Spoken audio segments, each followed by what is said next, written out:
All right. Good evening, everybody. We're here to talk about making a judicial or a conduct board work for your chapter, and some things we will talk through um, are, what can this kind of board do in terms of like what is in the purview of boards like this. Who should be on it? What are some best practices for running a conduct board? Um, Building that out based on what your chapter's needs are, talking about consistency and legitimacy, and then also talking about what to call this thing for your chapter, which might sound silly, but that can make a difference too. So we will dive right in. What are some of the things that a board like this can do? Um, so a lot of chapters that have something like this use it for conduct adjudication, and in parentheses to that, like accountability for people doing things that are in member expectations. Um, it can be used to do conflict mediation between members. It can be used as a place for people to come and talk about academic or financial deficiencies and any restrictions that might be placed on them because of that. It can be used as a place for the chapter to have like an organized group that's doing positive recognition. And it can be used as, um, to some degree, like an accountability check on an executive committee in terms of are they meeting their expectations too. So part of this conversation is thinking about what of those things does your chapter need a body like this to do? Um, because that will, in some ways, inform the makeup of a group. What, if any, bylaws you may need to write, those types of things. Um, so it's kind of essential, and I certainly make myself available to help anybody think through this process about what is it that you want this board to do for your chapter, um, and starting with the end in mind, so to speak. Um, and then thinking about who should be on a board like this. There should probably be a representative from the EC on a board like this, so that there's communication back and forth, especially if people are being placed under restrictions or things like that as outcomes. It's good to have somebody from EC that's a part of the board, whether they're a voting member or not. But and I say a member, you know, and maybe there's a VP that's in charge of the board that's on EC, and then maybe the president is like a non-voting ex officio or something like that, is pretty common. But the real purpose of a board like this is to take some of that accountability for conduct, um, and the ongoing need to like monitor behavior out of EC's portfolio so that they can focus on running the chapter and not as much dealing with the members. Um, it's good to think about, should members be elected or appointed? I think usually you want most people to on a board like this to be elected. Um, there may be some scenarios depending on who all you want on the board where it makes sense for some members to be appointed, or maybe it's like the past president is always a member or something like that. Something else to think about is it's often good to have representation from as many classes as possible on a board like this. And when I say that, I mean like a senior rep, a junior rep, a sophomore rep. And the edges of that are where some appointments might be useful, right? Depending on who, when elections are happening, and some of those things, maybe in spring semester it makes sense to appoint a freshman class rep to a board like this, or maybe, depending on when people are graduating and when officers come in and go out, there might be a need to appoint a senior to a board like this. Things like that are things that should be thought through, but generally speaking, it's a best practice to have some representation from different age groups in the chapter, in part because it's good for everybody that comes before the board then to feel like there's somebody that probably knows them pretty well on the board. It's not, a group of all sophomores and, trying to have some accountability with seniors or something like that. So some varied class representation is usually a best practice in this. Other best practices. Meeting cadence. You want a board like this to meet on a regular, known, scheduled meeting cadence, just like a chapter meeting. Typically, it's either like the night before or after chapter, or being scheduled to meet in the like 2 hours before or 2 hours after chapter, something like that. But a predictable meeting time, where everybody knows when and what and all of that, and that makes the board available to people for walk-ins, for lack of a better terminology. The members of this need to be folks that are approachable to hear complaints and concerns and those sorts of things. That also helps with, like, if there are administrative concerns that the board is going to hear, like people that didn't meet their academic requirements or are delinquent in payments or things like that, that this board might need to deal with depending on kind of how you scope out the mission. Having that regular set meeting time so that if other officers need to bring things to the board or members want to bring things to the board, a clearly defined time and place is important.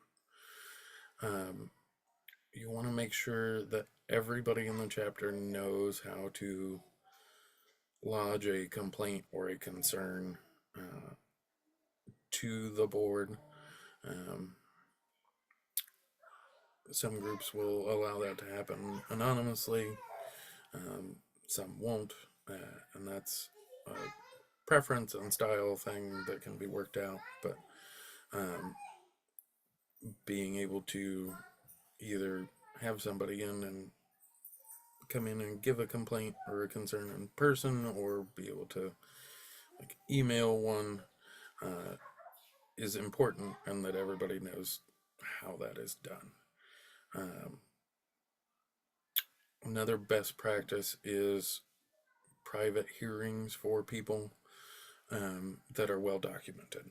So if, I broke one of the conduct rules of the chapter, I should get a notice from the chair of this board that says I need to come and meet with the board, and some idea of what it's about. And it's me and the board,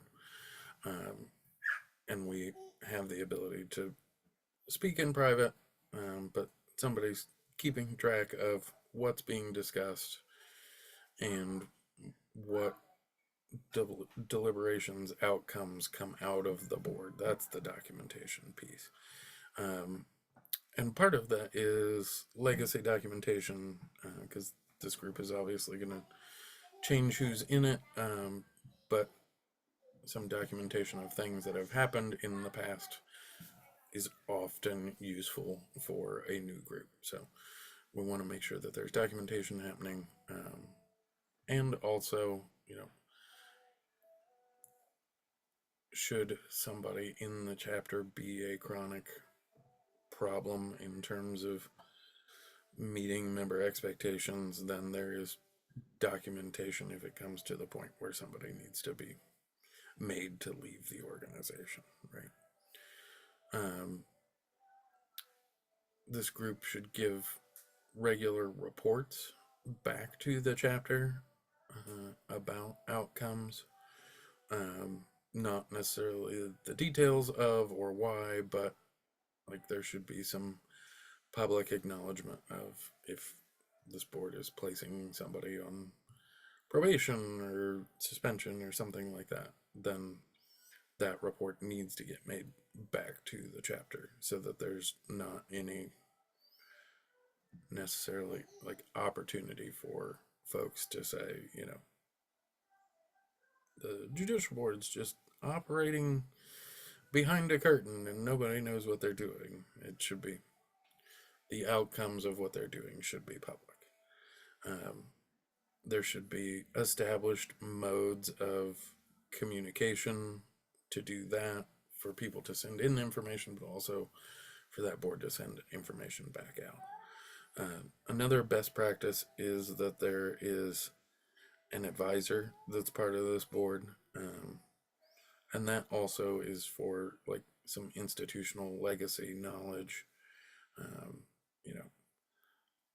A specific kind of behavior may not come up on a regular basis, but an advisor who continually works with a board like this can say, well, we had something similar come up 3 years ago, and that would then let everybody look back in the documentation and find that, and that advisor then can also add some insight into this is how we handled it then. So a continuity role, and also somebody who's somewhat of an uninvested outside party, to be able to, for lack of better terminology, gut check the board. Are they doing the right things? Are we holding people accountable in the right way? So those are recommended best practices around this. And then digging a little deeper into building a structure that works for an individual chapter. Thinking about how you would answer some of these questions. What do we need out of this board for people to trust and buy into the outcomes that it's going to come out? What does the chapter need to be more functional? What are the issues that are going unresolved that a board like this could handle? And also, what can the chapter support? And I mean that in two ways. First of all, in terms of like, what is the willingness to hold people accountable across the chapter? But also, what is the bandwidth in terms of manpower for a board like this? A chapter may be able to support and have enough people that are willing to have a 5, 6, 7 member board for something like this. Other chapters might only be able to muster 3 people for a board like this. So that's important to think about too, in terms of like how many people have been interested in running for chapter office or holding chapter office, and what does that look like, and how many positions could you theoretically support in a board like this? And then in terms of like building the structure and what of those things from the first slide that the board should take on, it really should be a discussion about what, how much time is that going to, time, manpower, brain power, is that going to require? And does that meet, is that time spent rewarding to the organization in some way? Whether somebody is available to advise might dictate some of the things that you would or wouldn't want this board to handle. And also the general willingness of a chapter to manage and confront behavior. If that's something that a chapter is struggling with, it's always a good gut check to have a conversation about. Is this something anybody is willing to take on and manage as a chapter? Do we have enough people that are interested in that?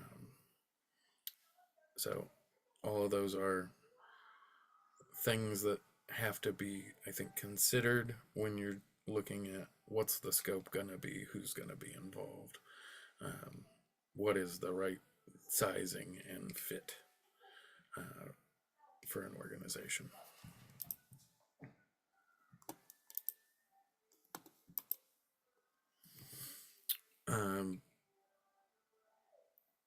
And then I think the biggest key with one of these boards is consistency leads to legitimacy.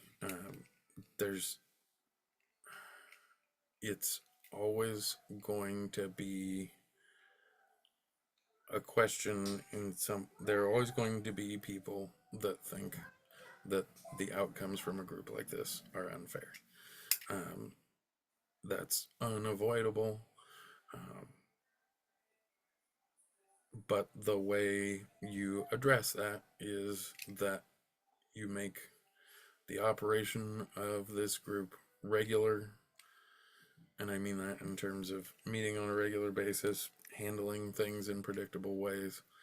That after it's been in operation for a little while, people will sort of reliably know that, like, okay, I didn't go to the required event this week. I know I'm going to have to go talk to somebody about why. I have a general idea of what the consequences of that are going to be. And that the board is, consistent and reliable on the small things so that when the big things come up, there's a level of trust and legitimacy there. It's important that a group like this focus on outcomes, consequences, rewards, that sort of thing that are relatable to the behavior that they're addressing. That leads to legitimacy. And when I'm talking about that, I'm talking about like, okay, people didn't, the people that didn't attend this week's philanthropy event aren't eligible to come to the weekend's social event. Like making things scalable, understandable, things that would be reasonably understood to be acceptable, that leads to legitimacy. And the other thing that leads to legitimacy with these groups is that, you get good, sincere people on the board that are trying to do the right thing for the chapter and are generally people that probably wouldn't be in front of the board on a regular basis. Like this is one of those roles where the people in it and how they conduct themselves will make a big difference in how it's perceived by the rest of the chapter. they have to have a good reputation. They have to be able to maintain that good reputation while they're in the role. And that leads to legitimacy. And then the last thing I want to talk about is, what do we call this thing? And I would say, first of all, it does actually matter. And what you call it should really be based around what purpose is it fulfilling? Again, going back to that original slide, what what do we need this group to do for the chapter? Is it a one-stop shop where you take your issues, whatever they are, be they I need to be on a payment plan, to I have beef with Tim that lives down the hall because he plays his music too loud, or uh, you know I saw Jack acting inappropriately at a social event and somebody needs to do something about it. Like, are we covering the full range of things? That probably makes it a little different focus than, are we just handling member conduct? Are we or are we not doing mediation? Those kinds of things. So it matters. Um, we need to give it a name that conveys its purpose. So if we're talking about solely a conduct, then maybe it's a judicial board. If we're talking about conduct, mediation, member expectations, that includes like finances and attending events and those type of things, maybe it's a standards board.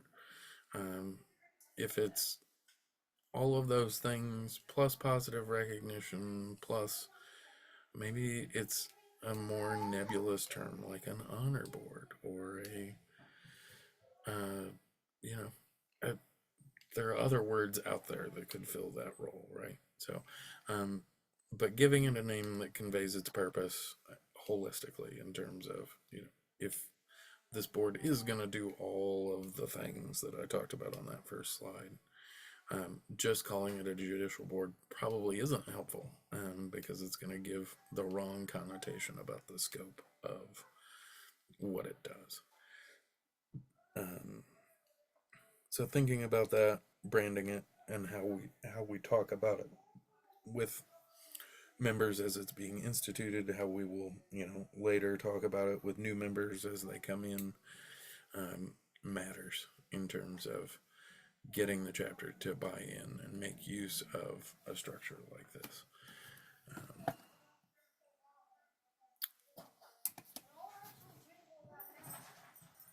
So that is everything I had. Thank you for listening.